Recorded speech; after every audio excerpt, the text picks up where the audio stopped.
Hartlik goeiemôre, mag hierdie baie reklikseer na sy wonderlike doel in die hart en liewe ook so bereik. Nou liewe vriende, bespring 'n luiperd 'n prooi vanuit die boom uit. Ja, hulle doen dit en dit gebeur soms. En daar is vertel van hoe 'n luiperd uit 'n boom uit gespring het en 'n elandbul so doodgemaak het. Dit is ook gesien hoe hulle dikwels op rooibokke afspring en dan is daar vertel van 'n luiperd wat 12 meter hoog was en toe op 'n rooibok afgespring het en hom net daar doodgemaak het. Liewe vriende, sekerlik het hy 'n goeie vaste fondasie nodig om so 'n sprong aan te neem dan ook. So wil ons dan vandag met u daaroor praat ook en uit die woord van die Here om net te sê staan vas. Kinders van die Here, ons het so nodig om vas te staan. Ek dink ons almal mag of die meeste van ons mag dalk een of ander ondervinding al hê waar daar bietjie sand op ietsie was, of dit nou vir op die stene of die klippe of selfs op 'n rots by die see was. En daai sand het toe gemaak dat jy gegly het en baie maklik geval het. As die sand nou nie daar was nie, het hy maklik staande gebly. Net so met 'n kind van die Here sorg dat daar nie ou fyn sandjies van sonde onder jou voete is nie, liewe vriende. Jy gaan val op die rots en die van u wat nou al op 'n rots geval het, u weet hoe hard en seer dit is en die geweldige skade wat dit aanrig. Nou sê Psalm 119 vers 89: Vir ewig, o Here, staan u woord vas in die hemele. Nou liewe vriende, is dit nie eintlik 'n wonderlike teksvers nie?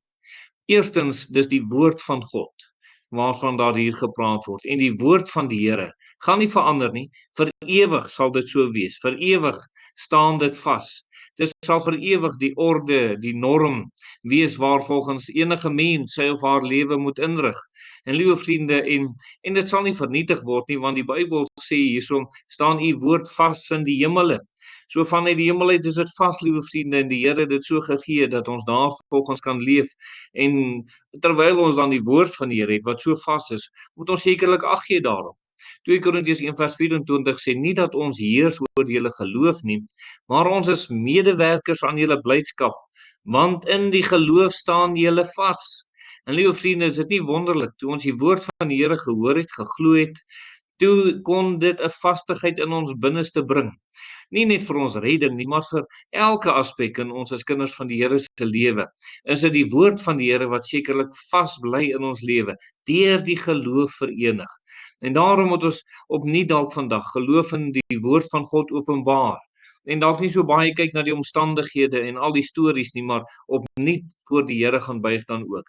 2 Tessalonisense 2 vers 15 sê, so dan broeders, staan vas en hou julle aan die voorskrifte wat julle geleer is, of deur 'n woord of deur 'n brief van ons.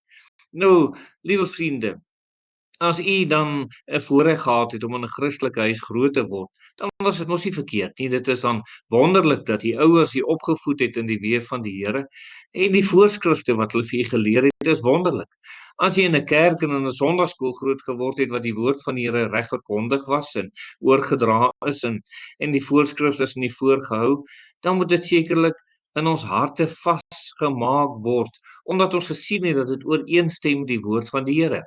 En nou sê 2 Timoteus 2 vers 19, ewenwel, die fondamente van God staan vas met hierdie seël. Die Here ken die wat syne is en laat elkeen wat die naam van Christus noem afstand doen van die ongeregtigheid. En hier is die wonderlikheid net, die Here ken die wat syne is, liewe vriende, en terwyl ons weet dat ons dan die woord van die Here vas in ons harte het, mag ons dit kom neem en mag ons so afstand doen van al ongeregtigheid om meer en meer aan die beeld van die Here gelykvormig te word dan. Kom ons bid dan net saam. Ons dierbare Here, baie dankie vir die wonderlike woord wat vas staan. Nie net in die hemel nie, maar dat U dit ook vas wil maak in ons harte en dat ons dit daarvolgens kan handel en leef tot eer van die wonderlike naam. Amen.